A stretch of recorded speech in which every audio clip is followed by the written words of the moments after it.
Hi everyone, and welcome to our second video cast for the Consciousness, Sleep, and Dreams unit. Today we're going to focus on dreams. Okay, so everyone has them. We all have crazy ones. We all wonder, why do we have them? What's the purpose of them? And why am I being chased by a big purple elephant down a candy road with people throwing hamburgers in my face? Right? Okay, so dreams. Okay. You basically, depending on how many hours you generally of sleep you get, you spend 600 hours and you have 1,500 dreams per year. So in a lifetime, it's 100,000. You spend about 6 years of your life in dreams. Dreams are incredibly important, so much so that if you don't get enough of the dream sleep, that REM sleep, you go right back into it. Okay, so what do we dream, right? It's most common that we dream about our previous day's experiences and something we're preoccupied. So after 9/11, there was an increase in threatening dreams. People who play computer games, three and four, actually see images of their game in their dream, right? People in rural societies tend to dream about animals, and urban societies don't really. And musicians have twice as many dreams about music as non-musicians. Okay, so here's some different things that happen. Women tend to dream about emotions, being one-on-one, being indoors. Men tend to dream about action, outdoors. Age differences. Kids dream about monsters. Teens dream about romance and sex. Older, upwards 65 and older, anxiety about aging, it should say, not arguing, aging. And miscellaneous. Moms a lot of times dream about animals, represent babies. Angry people act out their anger in their dreams, and a lot of times people who are suffering from depression are either the victim of rejection or humiliation in their dream. So you dream about things that are going on in your life. Okay, so basically there's two types of dream states, right? There's NREM and REM. And technically when we think of dream state, we think of REM, but dreams can happen in non-REM, okay? When dreams happen in non-REM, they're very vague. They're like partial images and stories. They're kind of like fleeting, like images, but they don't really have this intense depth, emotional, like component to it, okay? They tend to be really friendly, not very aggressive, so that you don't have nightmares in non-REM, and they're short, right? As opposed to REM, right? REM sleep is when you have the most dreams, and they're very, very vivid. This is when you wake up from a dream and you can remember what happened, right?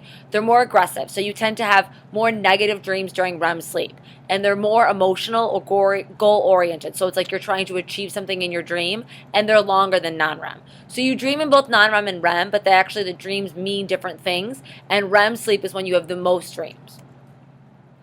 Okay, so nightmares are a type of dream that you have in REM. It only occurs during REM. It's a bad dream, right? Your body's paralyzed because you're in REM, and you have about 2 a year on average.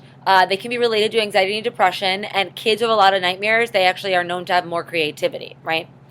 So this is very different than what's called a night terror. Night terrors occur during non-REM. They actually occur the most during stage 4, right? That's that deep sleep, that delta sleep. The body is not paralyzed because you're not in REM. So you have this extreme fear and like lots of action, like screaming, pumping, like, whatever. And they shoot out of their bed and they freak out and they're screaming, right? None of that would happen in a nightmare because the nightmare, you'd be paralyzed, okay? Okay, so what does your brain look like during REM?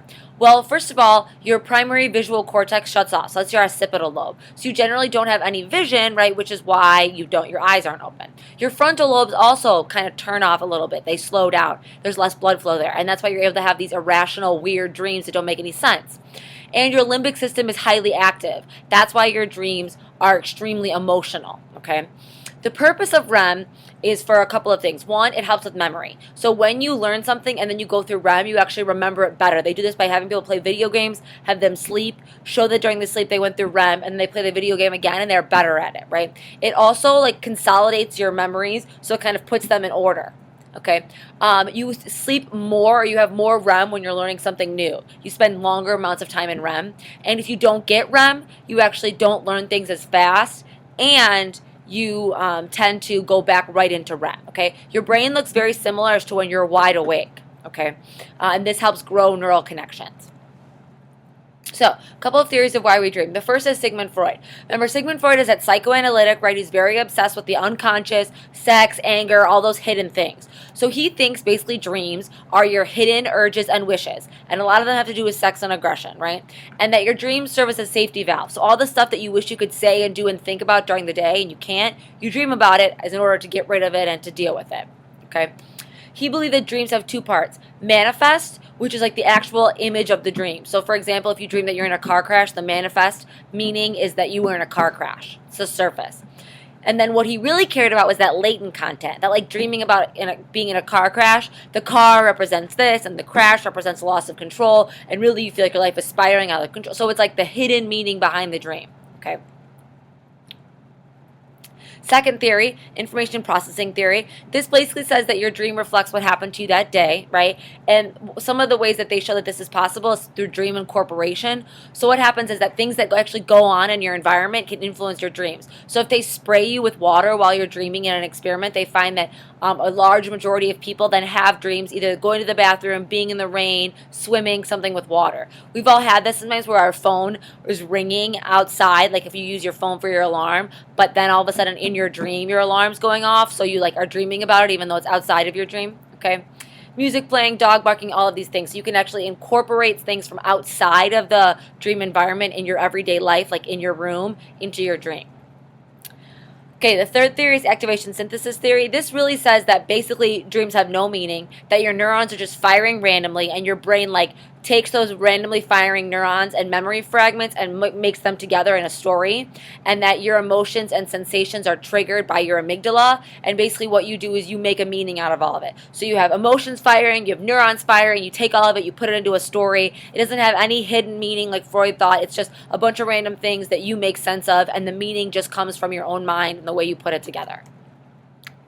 Last theory, dream theory 4, physiological function theory. This basically is like your brain is getting a workout. That the stimulation that's going on in your brain when you're dreaming, the REM, it's very wide awake, right? That actually helps the neural pathways grow together, makes your brain stronger.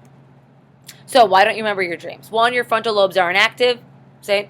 2, neurotransmitter production is down, so you don't really store things. Your acetylcholine isn't storing those memories. You aren't woken up in the middle of the dream, you won't remember it, but if you do, you often will.